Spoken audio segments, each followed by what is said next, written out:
کیے ہیں جس کی بنیاد پر ان کو جو ہے وہ سبکی ہوئی. اب یہ جو ریفرنس تھا اس ریفرنس پہ بہت بڑی سبکی ہوئی ہے. سوال یہ پیدا ہوتا ہے کہ وہ جو انویسٹیگیشن انکوائری جس کو لہرا کے شہزاد اکبر صاحب کہتے تھے کہ میرے پاس سارے پروفز ہیں, وزیر اعظم نے جو کہا کہ یہ بالکل صحیح کیس ہے, اعتماد, اور پھر صدر نے جو ان کے پاس بہت بڑی لا کی ایک پوری کی پوری ٹیم ہوتی ہے جس طرح وزیر اعظم کے پاس ہے, انہوں نے اس کو ریفرنس بنایا تو ان کے ذہن میں تھا یہ بالکل صحیح ہے. تو اب سوال یہ پیدا ہوتا ہے کہ اب کہاں کھڑے ہوں گے وزیر اعظم, شہزاد اکبر اور جناب آپ کے صدر صاحب. اب تو یہ ڈیمانڈ کی جا رہی ہے کہ جناب صدر صاحب کی امپیچمنٹ ہونی چاہیے اس مسئلے پہ. صدر صاحب نے پہلے بھی غیر آئینی اقدامات کو اٹھایا جس کے اوپر ایکشن ہوا.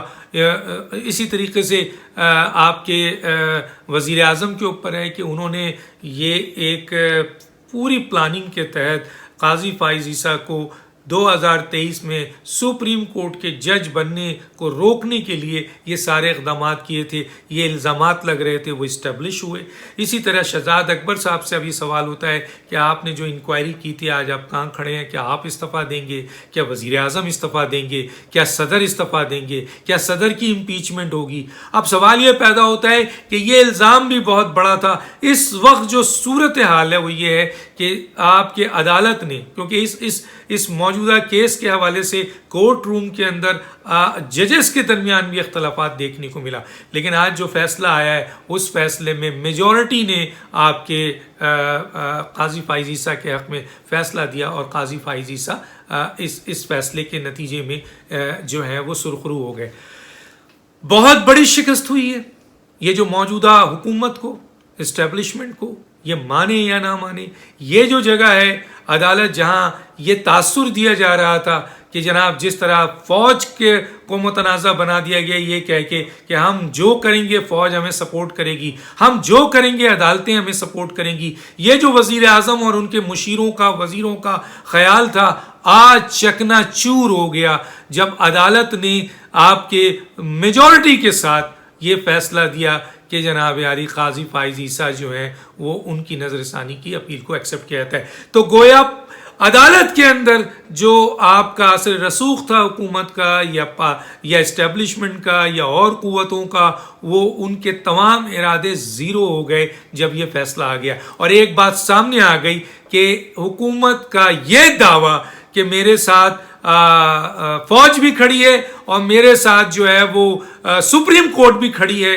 آج کئی اور فیصلوں کے ساتھ اس فیصلے سے بھی سپریم کورٹ نے میجورٹی کے ساتھ یہ بتا دیا کہ نہیں ایسا نہیں ہے. ابھی سپریم کورٹ میں ایسے ججز موجود ہیں جو کسی کی ڈکٹیشن نہیں لیتے, جو کسی کے دباؤ میں نہیں آتے, جو میرٹ پہ فیصلہ کرتے ہیں, جو حکومت کے ٹاؤٹ نہیں ہے. یہ آج کے فیصلے سے ثابت ہوا, کیونکہ میں نے جیسے کہا کہ یہ فیصلہ بہت دورس اس کے نتائج نکلیں گے, کیونکہ قاضی فائز عیسیٰ کو کچھ لوگ نہیں چاہتے تھے کہ وہ چیف جسٹس آف پاکستان بنے. آپ کو پتا ہے 2013 کا الیکشن ہے, اس کے بعد بہت سارے کیسز ان کے سامنے آنے ہیں. وہ کیسز کھلیں گے دوبارہ, ان کیسز کے اوپر جب وہ چیف جسٹس ہوں گے تو اس پر ایکشن ہوگا. آج تک وہ چیف جسٹس ہونے کی پوزیشن میں برقرار ہیں. آگے اس ملک کے اندر بہت سے مسائل ہیں, بہت سی چیزیں ہیں. پھر حکومت کوئی گیم کھیلتی ہے, پھر حکومت کوئی اس طریقے کی ناجائز حرکت کرتی ہے, یا کوئی اور یہ ناجائز حرکت کرتا ہے کہ کسی طرح قاضی فائز عیسیٰ کو روکنے کی کوشش کرتا ہے. یہ ضرور ہو سکتا ہے, لیکن بہرحال سپریم کورٹ نے ایک بہت بڑی شٹ اپ کال دے کر ان تمام ارباب و اختیار کو, ان تمام حکومتی اختیارات کو, طاقتوں کو یہ بتا دیا ہے کہ ہم آپ کی ڈکٹیشن نہیں لے سکتے میرٹ پہ, اور میرٹ پہ فیصلہ آ گیا. اب سوال یہ پیدا ہوتا ہے کہ کل کون وعدہ معاف گواہ بنے گا؟ فروغ نسیم, انور منصور یا شہزاد اکبر؟ کون بنے گا بتائیے؟ صدر پاکستان بنیں گے یا وزیر اعظم بنیں گے؟ شہزاد اکبر صاحب نے اس کیس کو انکوائری کی ہے, وزیر اعظم نے اس کو ریکمنڈ کیا ہے, صدر نے اس کو ریفرنس بنایا ہے. یہ تو میجر لوگ ہیں. اس کے بعد آ جاتا ہے اٹارنی جنرل اس وقت کے جناب انور منصور صاحب, اور لا منسٹر جو آج بھی ہیں فروغ نسیم صاحب. تو اس میں کوئی شک نہیں ہے. بہت اہم ترین لوگوں کا کہنا ہے, میں ایک بہت اہم بات بھی ابھی ڈسکلوز کرنے والا ہوں, بہت اہم ترین لوگوں کا یہ کہنا ہے کہ اس کیس میں وعدہ معاف گواہ شہزاد اکبر صاحب بنیں گے. کیوں بنیں گے؟ انور منصور بھی بن سکتے ہیں, فروغ نسیم بھی بن سکتے ہیں, ان پہ کوشچن مارک ہے, لیکن شہزاد اکبر صاحب کے بارے میں اس ملک کی ایک بہت بڑی شخصیت نے ایک اہم واقعہ بتایا ہے. وہ بات بھی میں کوٹ کرتا ہوں ان کے حوالے سے کہ انہوں نے کہا کہ جب سپریم کورٹ سرزنش کر رہی تھی شہزاد اکبر کی کہ یہ انکوائری رپورٹ, یہ انکوائری, یہ انویسٹیگیشن آپ نے کیسے کر لیا, کس طرح کر لیا, اتنی جلدی کیسے کر لیا, وہ کون سے اختیارات ہیں جس کی بنیاد پر یہ مٹیریلز یہ آپ لے کر آئے ہیں. تو شہزاد اکبر عدالت میں کوئی جواب نہیں دے پاتے تھے. پھر ایک دن رات کے وقت کہا یہ جاتا ہے یہ ایک ایلیگیشن ہے جو میں سامنے لا رہا ہوں, اور یہ خبر ہے جو میں سامنے لا رہا ہوں اس ملک کے ایک اہم شخصیت کے ذریعے کہ شہزاد اکبر صاحب رات کے اندھیرے میں جج صاحب سے ملاقات کرتے ہیں. میں جج صاحب کا نام نہیں لیتا, اور انہوں نے لیا ہے لیکن میں نہیں لیتا احتراماً.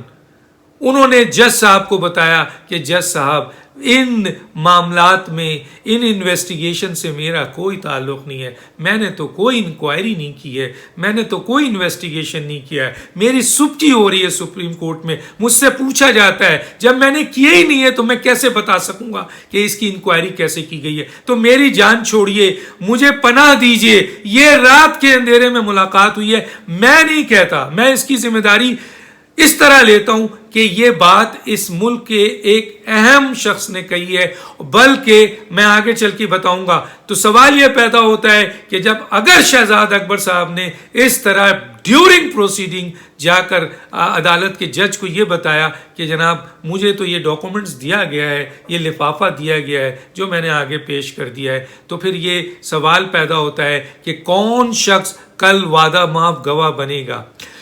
ایک اہم ملک کی سیاسی شخصیت بھی جو کہ اسٹیبلشمنٹ کے بہت قریب ہے, انہوں نے یہ ایک لیٹر بھی اس ملک کے ایک اہم ادارے کے سربراہ کو لکھا ہے, اس ادارے کو لکھا ہے اور یہ بتایا ہے کہ یہ واقعہ ہوا ہے. اب اس ادارے نے اس پہ کیا کام کرنا ہے, اس ادارے نے شہزاد اکبر کے خلاف کیا کارروائی کرنا ہے, اس ادارے نے اگر یہ واقعہ بالکل صحیح ہے تو اس پہ کیا ایکشن لینا ہے, کیونکہ وہ صاحب یہ کہتے ہیں کہ بہت اہم ترین ذرائع سے انہیں پتہ چلا ہے کہ شہزاد اکبر صاحب نے رات کو ملاقات کی اور اپنی پوزیشن کلیئر کی. اب سوال یہ پیدا ہوتا ہے کہ کل جب یہ کیس کھلے گا تو کون وعدہ معاف گواہ ہوگا؟ وعدہ معاف گواہ کیا شہزاد اکبر ہوں گے؟ اور کیا اس کیس کے اوپر عارف علوی کو سزا ملے گی جو بنتی ہے, آج بھی بنتی ہے؟